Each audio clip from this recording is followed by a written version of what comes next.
everyone, and welcome to Call Your Hits, a Storm Riders Airsoft podcast.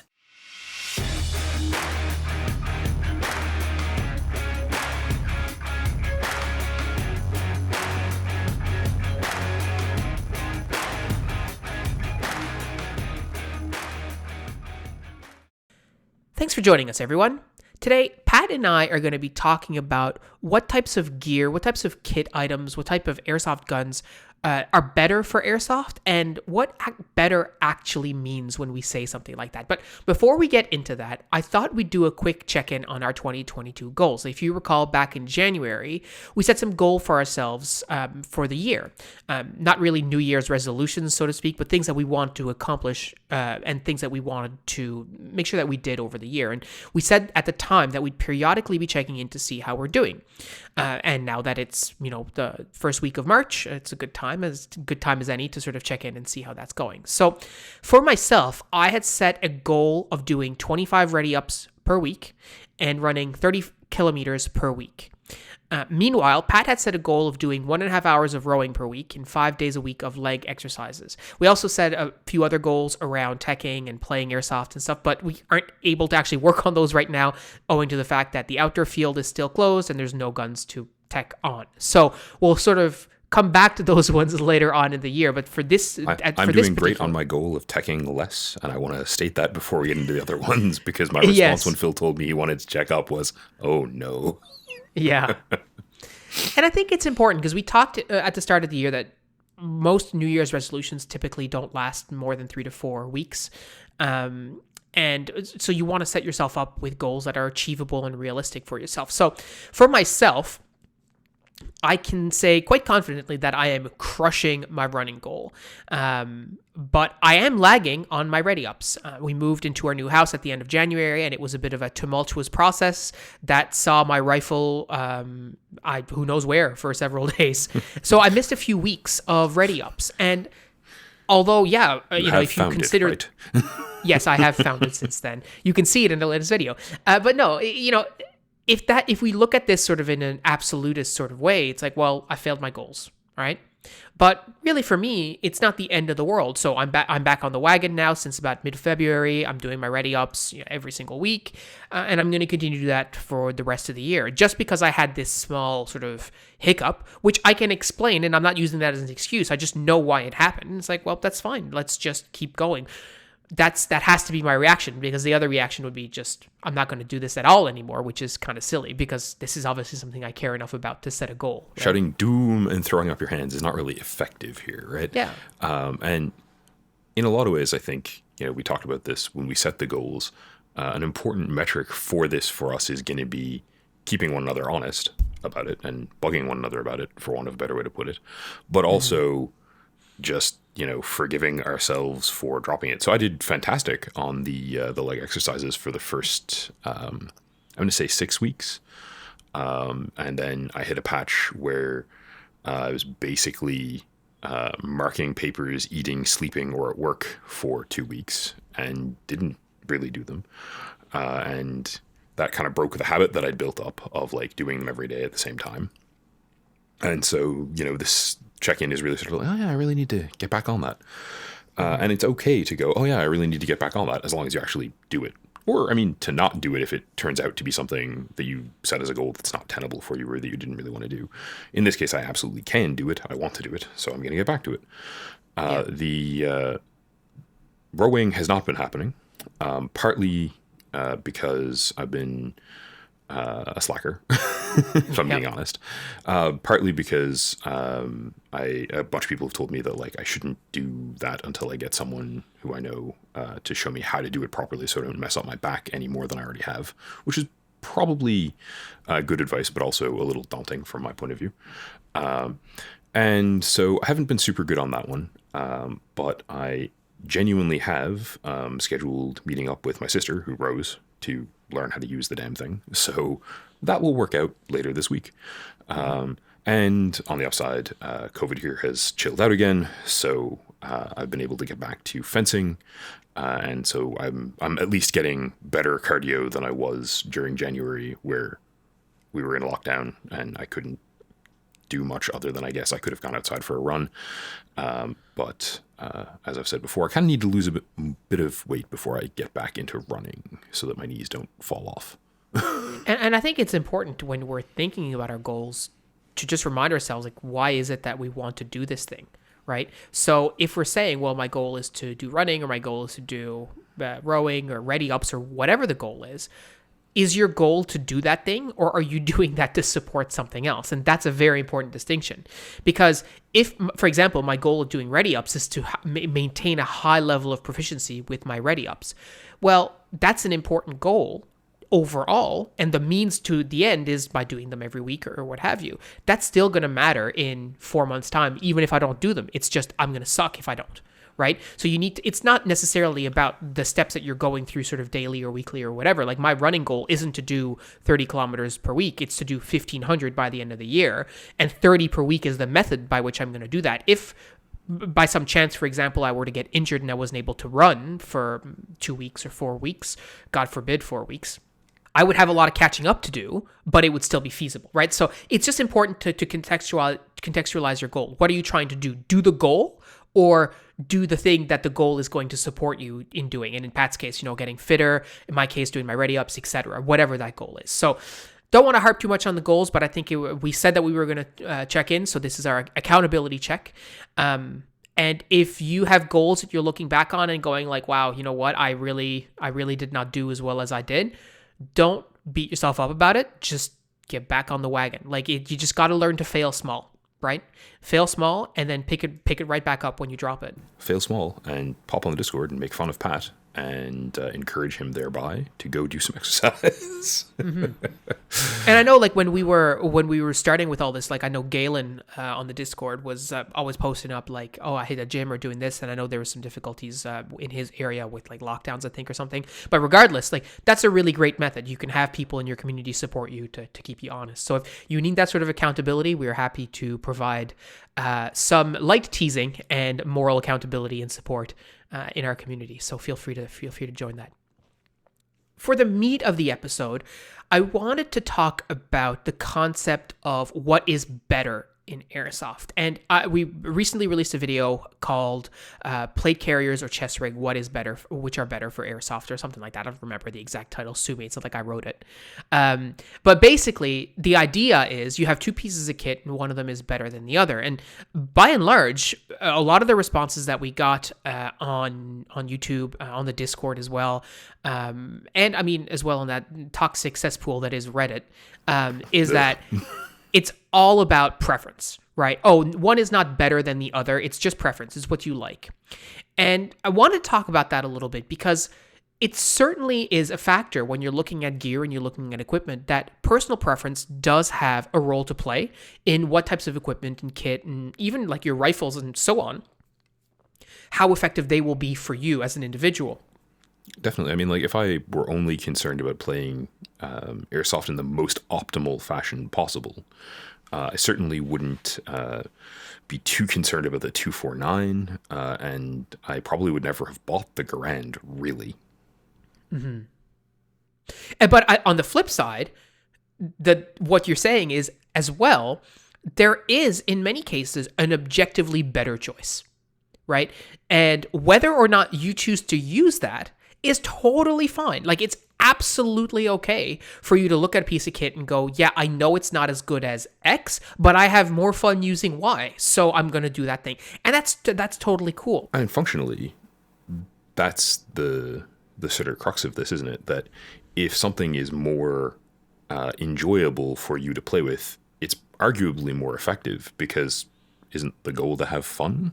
I do think, though, that there is this prevailing notion, and we've seen it a lot in the comments over the years, of, oh, well, just do whatever you want, man. It's airsoft. It's really, it comes down to preference. And as much as we want to say that, the reality, as I said at the start, is that there is an objectively better choice in many cases.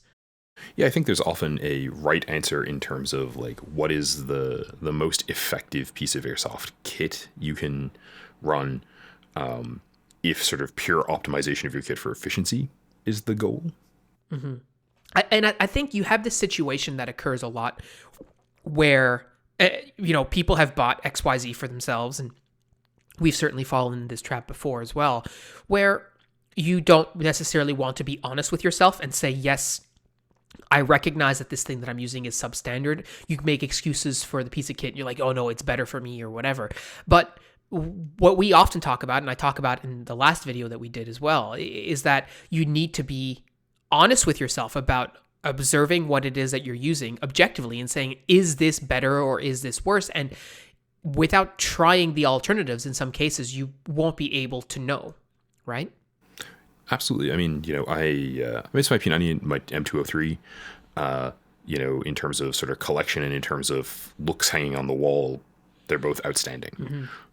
In terms of my practical use at a game, they were both pretty much useless. Yeah. I definitely tried really hard to make arguments at the time for the M203. Usually to you, because you were usually the one going, man, that isn't actually helping you. Yeah. And very correctly, and at the end of the day, I had a ton of fun with it, but it wasn't a practical piece of gear, right? And empirically, yeah, literally stripping it off of that rifle at the time would have given me a better quality of kit. Yeah. And to be honest, and we've said it before, we're never going to tell people not to have fun and do whatever they find fun at airsoft, because like you said, that's the whole point of the game. But when it comes to our content, it's really about getting people to think about what is optimal for them, right? And if you think about it in that context, there is going to be an answer that says, yes, this is the better piece of kit. What that looks like for every single person, in some cases, is going to be different, and in some cases, it's going to be the same. So, for example, I would say that polycarbonate iPro is better than mesh iPro in every single circumstance, because it actually does the thing that it's supposed to do. And you will never hear me say otherwise. Unfortunately, not everything is that clear-cut in airsoft. Yeah, I mean, that is sort of a freebie, isn't it, right? Yeah. Like, do you want to have eyes? Yes. Okay. Yeah. And you still have people who will be like, no, Mesh iPro is just as good. Well, it's better because it never fogs up. It's like, yeah, it never fogs up. However, if you go blind, well, then everything becomes foggy, doesn't it? Right? So, but you see that a lot, right? And so again, in conversations, if you think about coming back to the plate carrier, people are like, oh, well, plate carriers are just as good at chest rigs. It's a personal preference. Or some people are like, oh, use a battle belt. It's better than the two. And it's like, firstly, better for whom, right? Is it better for you or is it better for me? And then secondly, how do we gauge this, right? And so when we look at my personal decision for going from a plate carrier to a chest rig, I can give you very clear reasons, looking back on it, why I understand that my chest rig is better for me than my plate carrier, right? In terms of the fitment, in terms of getting in the way of my shouldering my rifle, in terms of the weight. I mean, notwithstanding the plates, notwithstanding the vest itself was heavier, like all that stuff. So I can give you a list of reasons and then the consequences of those differences, right? But for other things, it's a little not as clear cut, right? Right. So, we definitely fall pretty solidly on the chest rig side of things. I think there are arguments, if you really dislike getting, shot in the chest, that, hey, maybe the plate carrier has more value there. Possibly if you're a female player and you have slightly more tender components there, it might be more valuable. I don't know. But in terms of access and utility and weight, chest rig every time. Mm-hmm.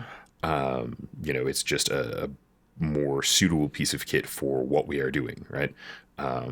If you're ever in a situation where you need actual steel plates, then I guess the plate carrier has significant advantages. Yeah. But this is airsoft, right? Yeah. That's not a problem that we face. So, one of the really common ones, possibly the oldest argument in airsoft actually, is sort of AK or M4, which is more effective, which is better, right? And you'll see both sides trot out actual firearm stuff to discuss it. And that, to me, is sort of nonsense, because obviously these are not actual firearms. Your airsoft AK is, I guess, marginally more reliable in really cold weather because of the version of gearbox in it, but ultimately they're airsoft guns. Yeah, but Pat, the AK-47 has a reciprocating charging handle. That makes it better than the M4, right? Yes. No, right? Like, yeah, No. and you hear that sort of argument all the time. But I mean, all when you sort of take everything aside, and you did mention about the cold weather of the AK-47, but just because of the way that that particular gearbox is constructed in airsoft, remember, guys, airsoft. When you take all that away, I mean, they function basically the same, right? And I think you could make the argument very slightly for the M4 on the grounds that the mags are smaller, they're a little more compact. You can therefore carry slightly more of them slightly more easily. But, you know, given that the internal functionality can be made essentially the same and that the external, component functionality is also pretty much the same. Like, you can put almost anything you could put on a tactical M4 on a tactical AK. So you don't have a lot to work with there. I'm not sure there is a better other than whichever one you like better or find more comfortable to use. If you're a bigger dude, I might actually point you at the AK because they're often like your standard AK is a bit chunkier than your standard M4. But I am super comfortable with, my M27. I was super comfortable with my Sutter Block 2 M4. I've found a bunch of AKs that were really comfortable to shoot. I've also used, chopped down shorty AKs that were silly, Yeah. like for me, just because they were around and I wanted to try them. And they're great little guns and I could use one as a sidearm. But I don't think there's a best there. That being said, I will tell you that I think that if you are talking about the most effective platforms for your buck in terms of what can I do to upgrade this, in terms of what parts can I get, what external compatibility is there for, optics, real steel or otherwise, I think you stop there. I think it is AK and M4. I think anything else is probably wandering into either we don't know what G&G or whomever has done in terms of building this. So your build quality is going to be maybe worse. Your tolerances are going to be weirder. It's going to be harder for a tech to work on. And so I do think the answer for like, what should my first airsoft gun be? Or, I'm going to put a lot of money into this gun. What type of airsoft gun should I buy is one of those two. Pretty uncategorically. My experience with airsoft G36s is that because they are made completely out of plastic, it's very difficult to get them just so. This is not to say they're all garbage. I'm sure someone immediately is going to post to the comments or message me on Discord or whatever and tell me, oh, my G36 is fantastic. And that's entirely plausible. I'm sure there are excellent ones. I've just handled a lot that weren't. Yeah. Yeah. I remember when we started playing, the first like highly upgraded gun I ever encountered was a M14, and it was excellent. And like I still think it's excellent. The time that has gone by has not meant that thing was any less of an excellent gun, right? But I now know that I can make a shorter, lighter, more comfortable airsoft gun that performs comparably or the same, or maybe even a bit better. And actually, it's funny because what we're talking about now in terms of airsoft guns, like when we talk about better, we can very easily measure that because we have performance metrics when it comes to airsoft guns, right? We can say, how far does it shoot? What does the grouping look like at 150 feet?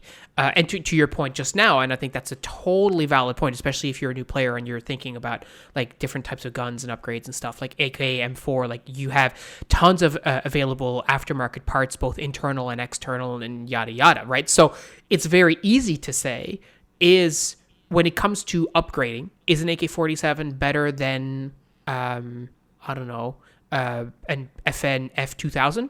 Probably. Because 100, right, like 100%. There's lots of stuff available out there, and again, people might be like, "Oh, F2000 is great." I'm not saying it's not. I'm just saying, empirically, objectively speaking, there are way more upgrades and aftermarket parts available for the AK than the F2000. And like it's fair to say we have some specific personal concerns about anything with a proprietary hop-up unit that if it breaks, you have to order a new one from the manufacturer. Well, I mean, yeah, that all that notwithstanding, and again, you can have the same conversation about performance metrics for range or accuracy or whatever. You'd be like, oh, is AK better than M4? Well, I mean, just stack the two side by side and take a couple shots and see what happens, right? But it becomes a lot harder to have these conversations when you're talking about things that don't have performance metrics. Right? When you're talking about pieces of kit, right? Gear. What's better, a boonie hat or a baseball hat? Right? How would you even start to have that conversation? I mean, I think that I have answers for me personally. And I think I could make an argument that might be even convincing for the boonie in a lot of circumstances, based on sort of like the fact that it's got loops to gilly a bit and breaks up your silhouette better, and keeps the sun off your neck and the front of your face at the same time. But practically speaking, both of them are a hat. And if you are trying to fine-tune which hat you are wearing, I suggest you've perhaps overcomplicated the point. Well, yeah, and right? I mean, this is just a random example, but I think... Oh, totally. You will encounter people at the airsoft field who will tell you, oh, well, this is better than that. Whatever you're running, they have an idea of something else that's better. And, guilty as charged, because if you go to our latest video again, I'm telling you that I think chest rigs are better than plate carriers for airsoft. But what's important here is what we were just saying at the start and what we've been sort of intimating for the last little while, which is better for whom and for what?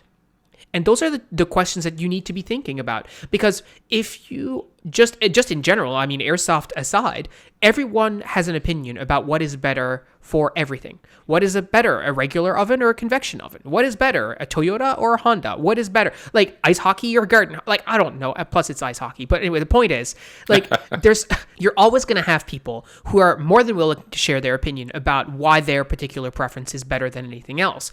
And so the question has to become, for you, is this a matter of preference for them or for me? Or is there some sort of objective way that I can quantify whether this particular thing is indeed better than another? And in our case, like Pat was saying, we will very often try and make a case to explain why it is that we feel this particular way. And then you can listen to that and make your own decision. But in some cases... Sometimes we're even right. Well, I mean, I would say, you know what? Like, we've been at this for 15 years, and that's not to say that experience means anything, but we've tried a lot of different things, and we've been exposed to a lot of different points of view, which, as a consequence, sort of gives us a little bit of more of a worldview, let's say. Yes, we've certainly fallen down the hill often enough that we can make answers about where the bumps are. Yeah, and I mean, to talk about like falling down the hill, like I mean, I've literally done that a few times, and as a consequence, I can tell you that a drop leg holster, will kick a lot of mud as you're rolling down a hill, and it may not be the best place to keep your sidearm. Anyways, I digress on that particular point. But at the same time, you can also say pretty empirically that a Serpa holster on a drop leg will keep your sidearm in it while you roll down a hill. That is also very true. However, some good, some bad. My ego will not remain inside my body. However, that will be gone forever. But, when you think about these kinds of things, it's just so important to contextualize what better means. And in some cases, you will come to a realization that whatever it is that you're using might not be as good as you think it is, and there may be better options out there. If that happens, what does that mean for you? I think the answer sort of varies a little bit, right? Because, as I said earlier, at the end of the day, this is about having fun, right? And, I think that the most effective rifle I have is certainly the M27. I think that a rifle built to our sort of AEG standard that I've used before is also really, really effective. I don't know that there's a whole lot of difference comparatively there, honestly. There are some qualitative differences, but I think the net effect is the same. But they're absolutely better than all of the other guns I own. There's virtually no reason to use any other piece of gear that I have in terms of rifles. That being said, if I decide it will be fun to play with the Garand, I'm absolutely going to do that. And so if you were listening to this and, you're using an FN 2000, great, keep using it if you love it. If you're finding it's hindering your performance and that's bothering you, right? If that is the metric you're looking to improve, then I mean, hey, you've got a gun that takes M4 mags. Have you considered an M4? But that's not to rain on your parade for having the gun you prefer or that you really like, or that in the case of the P90, watched too much Stargate when you were a kid and wanted. And actually, you hit the nail on the head when you said, how does this relate to the particular metric that you're trying to improve, right? What is it that you're trying to get better at? And in some cases, whatever is better is not necessarily going to matter. And I'll give you an example. For me, I have a bone stock Tokyo Marui M&P9 as my sidearm, and I have exactly one mag for it, which means that as a sidearm, I have however many rounds that thing takes. I don't know, like, what is it, like 20 or 22 or something like that? Yeah, I mean, whatever it is. But I have put no upgrades in there. I have bought no extra mags, and I don't intend to. Right? It would certainly be a better, objectively better gun if it had, I mean, at least a better hop-up unit in there, or hop-up rubber at the very, very least. A better return spraying and maybe some like... Type or barrel. Yeah, totally, absolutely. It's got a crummy brass barrel in there. And it would absolutely be objectively better. In fact, I believe that a 1911 would be an objectively better handgun still, because the barrel is a little bit longer. They're more upgradable. They're much more modifiable. You can tweak them in terms of parts and everything. It's much easier. But I mean, the same answer applies to me, right? Like, I've got a Glock and the PX4. Both of those I could do up pretty much completely. The parts are available. There's sort of the question of whether or not I want to sink $1,000 in either one of them in terms of like recoil springs and modified everything. But at the end of the day, for how we play airsoft, I have zero need to do that. Right? Exactly. And it's not a question of like running the Grand for you, where you've got the World War II impression you're working on, but also like it's just fun, so fair enough. But for me, it's just I don't care. Like, I really don't. Like, for the amount of times that my sidearm comes out of its holster during a game, right? During any game. There are lots of games where the first time it goes into the holster is when I load it up on the field, and the last time it comes out is when I unload it at the end of the day. So, objectively, there are things out there that are much better in terms of performance, but if I'm not using them, then is that really where I want to be worrying about better or worse or anything else, right?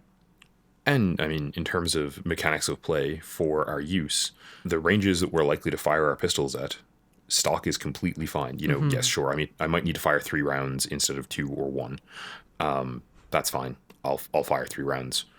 I load my pistol with usually around 17 rounds. So that gives me 5 shots if I'm firing 3 times. Cool. Yeah. I can't conceive of needing my pistol for more than 5 consecutive targets and still being in the game. Yeah. If so, then you've got some bigger problems.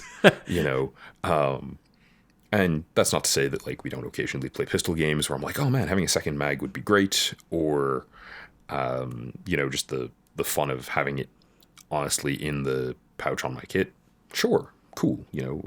There's definitely impression components to every airsoft game, but in terms of strict effectiveness, if you're looking to shed weight from your airsoft kit and you don't play a field where you need a sidearm a lot, that's arguably a thing to drop. Yeah, right? And we talked about this with Chris before. Like, there are games where he doesn't even equip his pistol. Like, it's in his bag. It might not even be in his bag. It might be at home, right? Because he's like, I'm not going to use it. It's 8 degrees today. It's just not worth the extra weight. Right?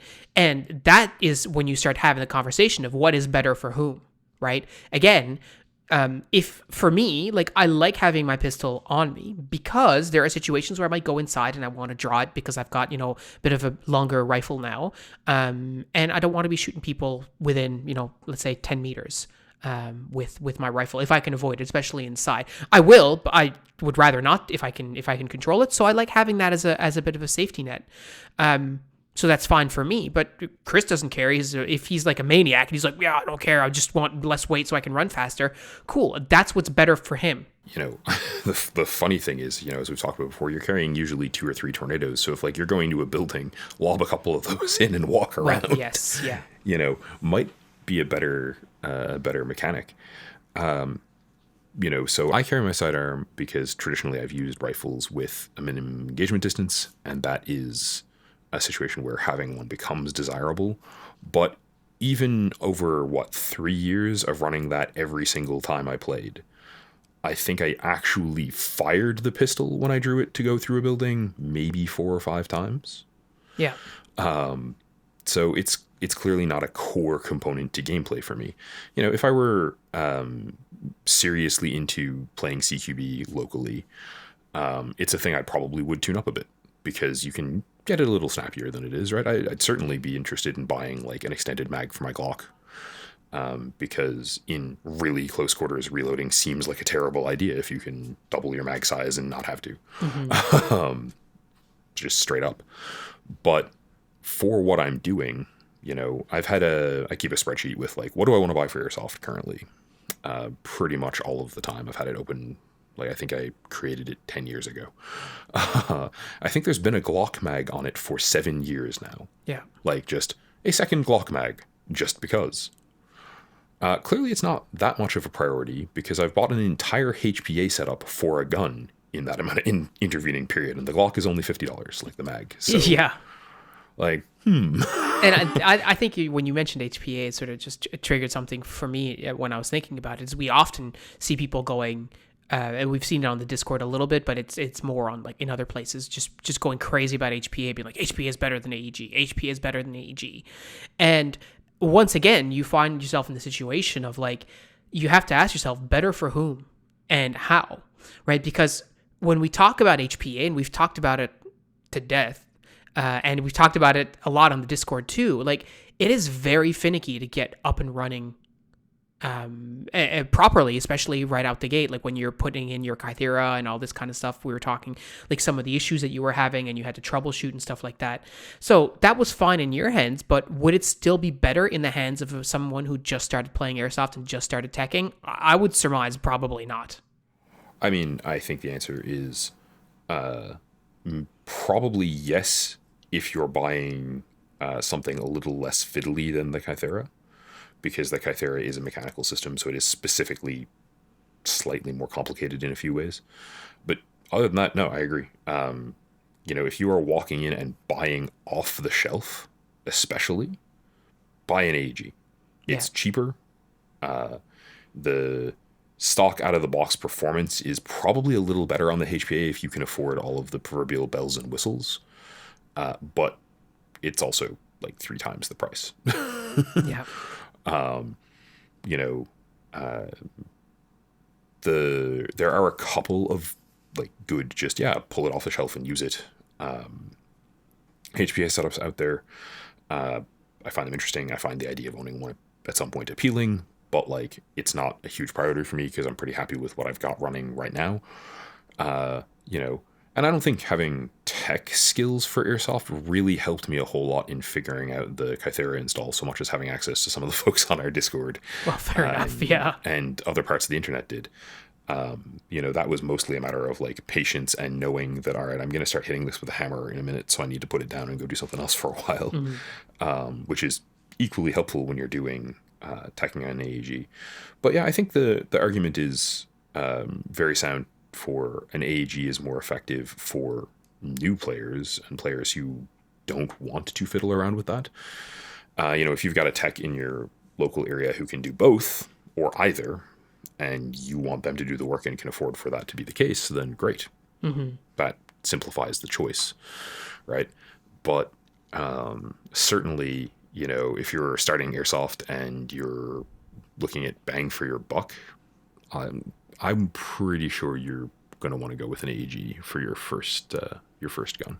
I tend to agree, and I mean, we talked about it in the Discord as well. I think Chaz had the same opinion. And like, there are certain things that an AEG does well, and there are certain things that an HPA setup does well, and what that looks like will again vary from user to user, right? And what are you trying to get out of your setup versus what am I trying to get out of my setup? And ultimately, we come back to this point of when you're having discussions with people about kit selection, you really need to take what you're hearing and contextualize it within your own applications, right?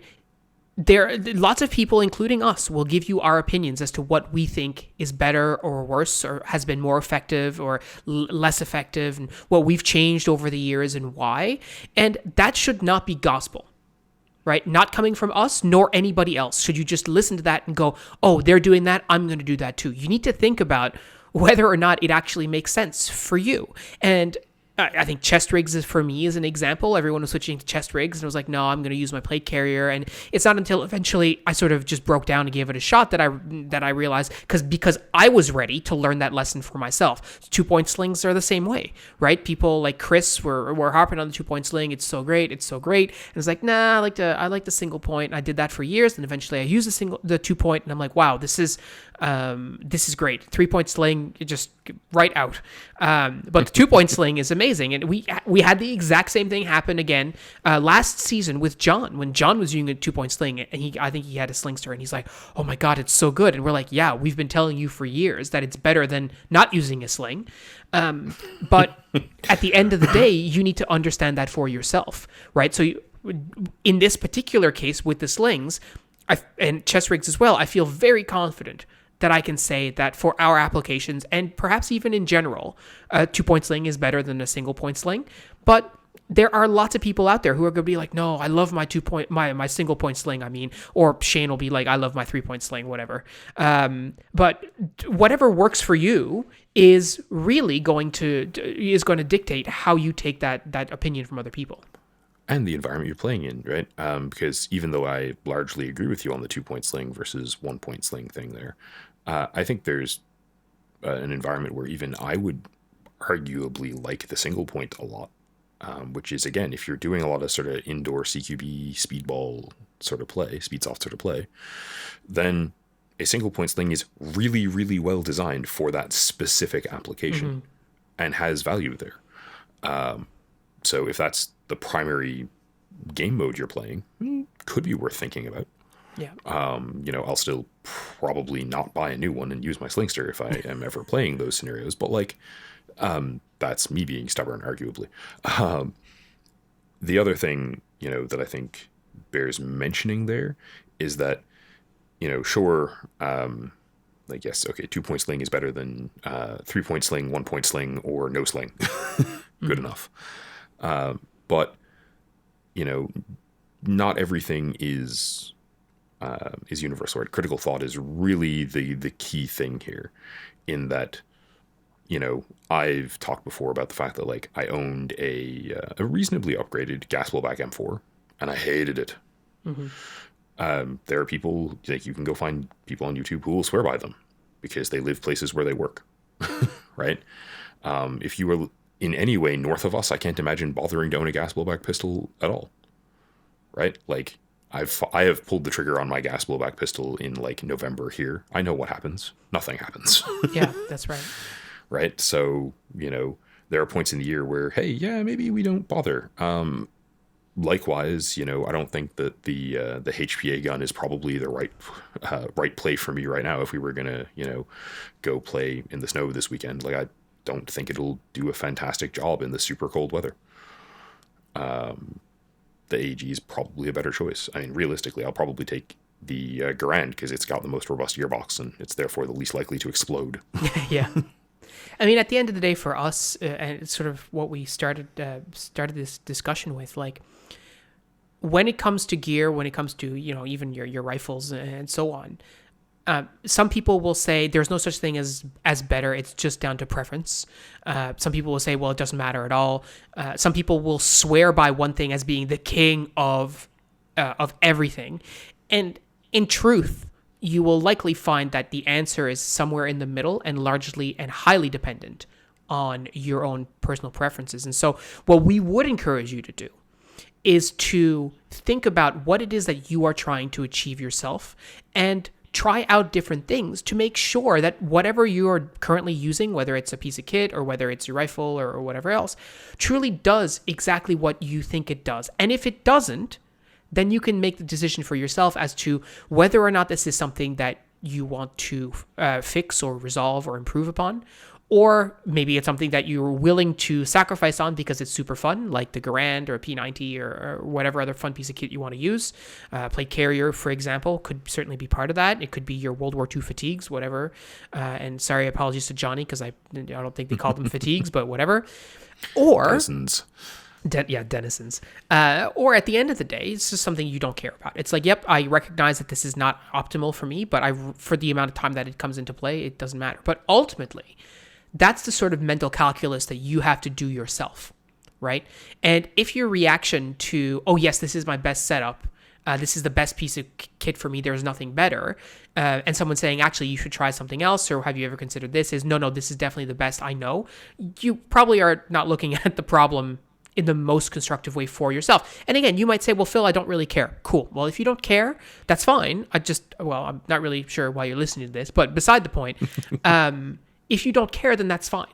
But if you do care, then it sort of behooves on you to try different things and make sure, right? And it's especially worthwhile to note that there are a lot of things in both of our airsoft kits that are quality of life improvements that are, this is empirically effective, but that's why I use it, that are not necessarily things that will break the bank, right? So would I argue that an upgraded M4 is better than a stock one? Yeah, obviously. But we both use a Shima. They're fantastic. They cost $5. Mm-hmm. If you have ever, had reason to want a scarf playing airsoft for face covering, for face protection, to wrap around your head to keep the dust off or the bugs out or the sun off, they're amazing. It is one of my favorite pieces of my airsoft kit. Does it make me more effective as a player? Yeah, absolutely. Because there have been dozens of games at this point. I've had it since I started playing airsoft. It was one of the first things I acquired because it's $5. But there are dozens of games where my comfort has been positively affected by having it, and therefore I've been a more effective player. Absolutely. So guys, when you're thinking about your kit for airsoft, at the end of the day, like we've said, just be as critical as you can in the areas that it actually matters to you, in the places where you're trying to get performance. Don't listen to anybody's opinion blindly. Make up your own mind as to what makes sense for you and for what you're trying to accomplish.